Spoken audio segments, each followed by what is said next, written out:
source d'inspiration. En fait, sur chaque projet, l'idée est de construire un univers, de construire une histoire, un univers.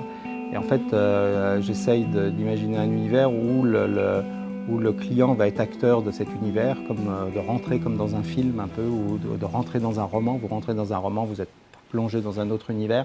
Et ben en fait, nous, on crée le décor de cet univers.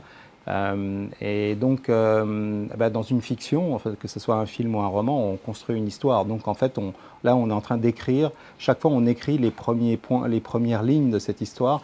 Et comment naît l'histoire? Elle naît d'une envie, elle naît d'un environnement, souvent.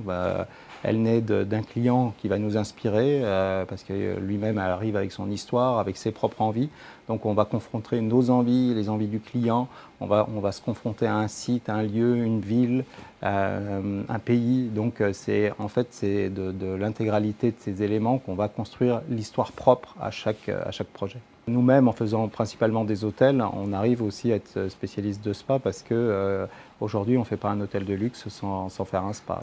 Plus les univers qu'on crée ont une identité forte, plus pour nous il y a un côté jouissif à créer ce genre de lieu. En plus, c'est un lieu où il y a beaucoup de sensualité, de glamour. Ce qui m'intéresse on va dire une petite notoriété, c'est la liberté qu'elle donne.